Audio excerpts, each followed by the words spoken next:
Audio Jungle.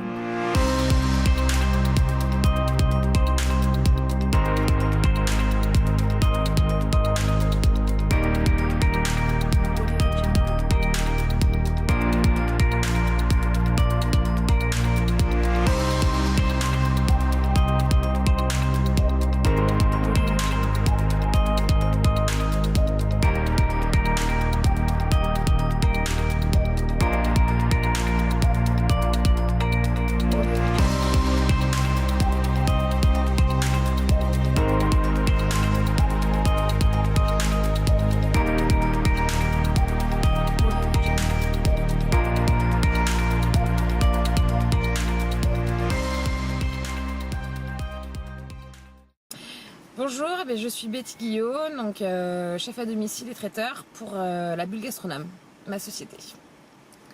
Alors Betty, moi je te pose une question. Donc récemment il s'est passé un événement dans ta vie, il y en a beaucoup parce qu'on a bien compris que tu étais enceinte. Ouais. C'est sans doute le plus bel événement de ta vie. Tout à fait. Mais il y en a eu un autre quand même, c'est que tu as gagné une médaille. Mais c'est quoi cette histoire de médaille? Raconte-moi. Alors en fait j'ai participé au concours de la cuillère d'or, donc il y a un concours 100% féminin de cuisine.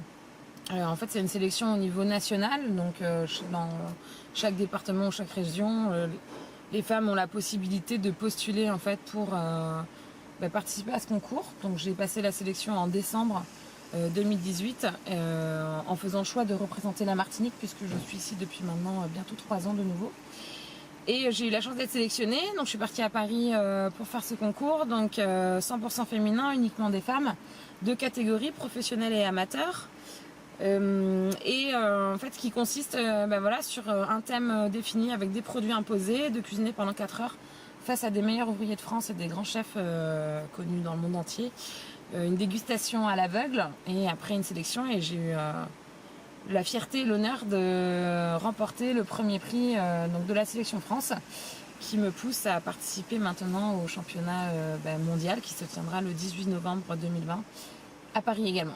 Alors ce que je comprends, mais c'est quand même assez extraordinaire, c'est que toi, métropolitaine, arrivé il y a 3 ans en Martinique, finalement tu as la gentillesse d'aller représenter la Martinique. Finalement tu aurais pu représenter la Bretagne, puisque tu es bretonne. Tout à fait, oui. Tu as été représenter la Martinique donc à cette fameuse opération, et tu gagnes la médaille d'or.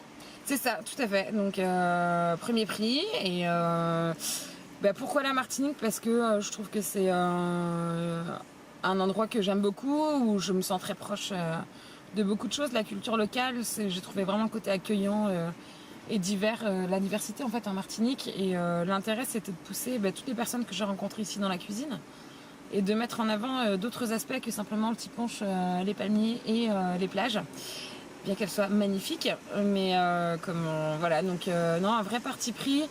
Alors avec toujours cette notion de on est les Antilles, donc c'est pas facile de venir emmener de la culture, du savoir-faire que moi je ne connais pas non plus, étant justement bretonne, donc je m'inspire beaucoup des gens que je fréquente, et j'ai la chance d'avoir des dames et des messieurs qui me donnent des conseils pour utiliser les produits locaux, des producteurs qui vont partager tout ce qu'ils savent sur chaque produit, le savoir-faire, et c'est vraiment top.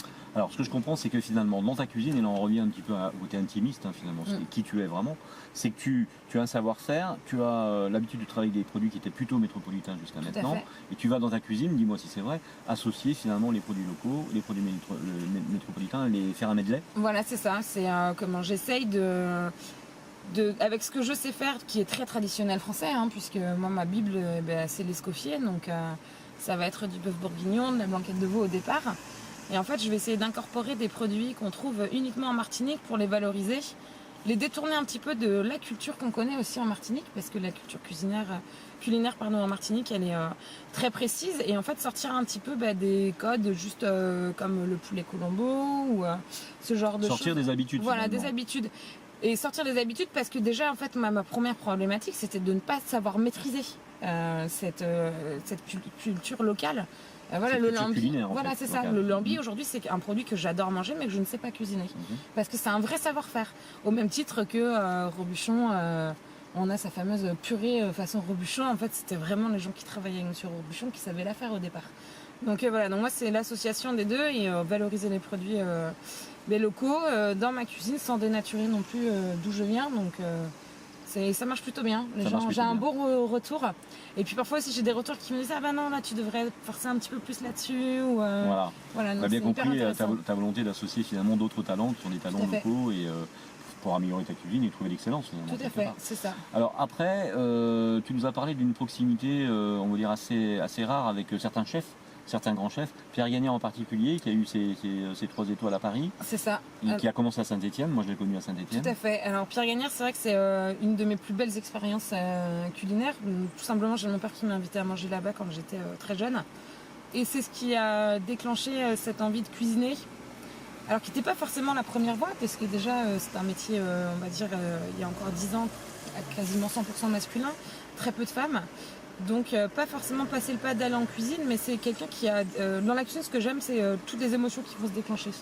À travers les saveurs, la technique.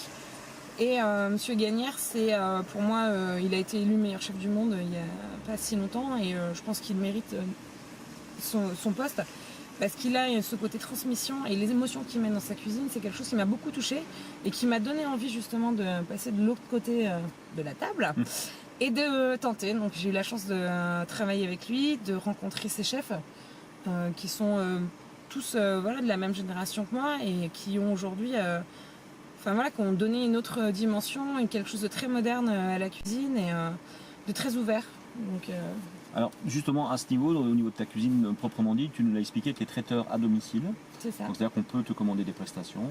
Tout à Et fait. comment ça se passe à partir de là? Est-ce que tu offres un choix de style de cuisine ou est-ce que la cliente peut influer sur la demande et faire des demandes spécifiques? Voilà, alors ce que j'ai voulu mettre en place au tout départ, c'est parti. Alors je voulais pas me dire chef à domicile parce que tout de suite je trouve que c'est un gros titre. Mais en même temps, traiteur avec une carte, ça m'intéresse pas parce que voilà, ce que j'aime bien, c'est le mouvement. Et en fait, ce que j'ai voulu créer, c'était le côté restaurant à la maison. En Martinique, on a des familles avec des gens qui sont parfois très âgés, qui peuvent pas se déplacer. Et pour des rayons de famille, j'ai trouvé hyper intéressant de leur emmener le concept du restaurant, mais de façon intimiste chez eux. Donc déjà, je me déplace, on peut cuisiner dans leur cuisine ou simplement livrer les gens si ils ne souhaitent pas être embêtés, voilà. Mais on propose un service, une décoration de table, une ambiance musicale. Et aujourd'hui, ce que je propose, c'est du sur-mesure. C'est-à-dire que la personne qui m'appelle me dit l'événement, ça peut être un dîner romantique, ses préférences alimentaires. Après, je commence toujours par allergie, intolérance. Et je vais faire des propositions, mais des choses que je vais pouvoir réadapter. Maintenant, je suis pas... je suis transparente dans la mesure où si le client veut quelque chose de 100% local, je travaille avec des personnes qui m'entourent, comme Pascal Sigère, Fabrice Filin, des producteurs, des petits doudous que j'ai à côté de chez moi, chez qui je vais commander en fait du produit vraiment 100% local, un plat local, et que je vais mettre en avant à travers ma société. Mais je m'adapte vraiment à tous les budgets et à tout type d'événement, donc il ne faut pas hésiter à appeler. Je suis hyper disponible. Sur les réseaux sociaux, je réponds. Au téléphone, je réponds. Voilà, vous trouverez de toute façon les coordonnées sur l'article. Maintenant, on va être un peu plus indiscret, on va dire. On va parler un peu de toi, parce que finalement, tu es dans des conditions très particulières, parce que tu es enceinte et tu arrives quasiment à terme. À terme, on peut le dire, on l'a vu Ouais, dans les images. Alors, comment on fait une femme pour assumer à la fois ce rôle très dynamique de chef d'entreprise, le fait d'être enceinte? Comment tu arrives à gérer tout ça finalement? Mais, déjà, c'est la passion. Hein. J'ai de la chance de faire un métier qui me passionne. Donc, tous les jours, c'est un plaisir de me lever. Même si, bien entendu, il y a de la contrainte. Parce que, faire un enfant, c'est pas évident, c'est fatigant. J'ai de la chance d'avoir une grossesse exemplaire avec aucun problème d'ordre de santé. Maintenant, j'ai la chance d'avoir mon conjoint Nicolas qui me soutient beaucoup dans ma démarche de la famille. Et puis simplement, la cuisine, c'est une grosse part d'amour, c'est de devoir donner aux gens. Donc finalement, je trouve que j'ai de moins en moins ce côté contraignant. Après, bien sûr, il faut se reposer, donc il ne faut pas se mettre en danger. Je suis très très bien suivie par des professionnels de santé qui sont très compétents. Et après, c'est des challenges en fait qu'on se met, mais je pense que c'est important et que ça fait partie de la transmission aussi qu'on va donner à nos enfants et que ça commence très tôt. Et pareil, le message que je veux diffuser aux hommes de nos métiers, c'est qu'être une femme, ce n'est pas une contrainte et ce n'est pas un handicap non plus. Et une grossesse, quand elle se passe bien, elle est absolument pas handicapante. Elle est fatigante, mais si on est soutenu et qu'on est mis en avant, en fait, c'est un plaisir, quoi. Au contraire, moi je suis deux, quoi, donc c'est vraiment top. À la force de 2 personnes en fait, C'est on va dire quelque part. Alors justement, maintenant, si tu es d'accord, on a brossé un petit peu ton portrait professionnel, on a bien compris quels étaient tes objectifs et tes attentes dans l'immédiat avec cette fameuse future médaille, j'espère, en 2021, tu m'as dit, c'est 2020. ça, hein 2020, pardon, 2020.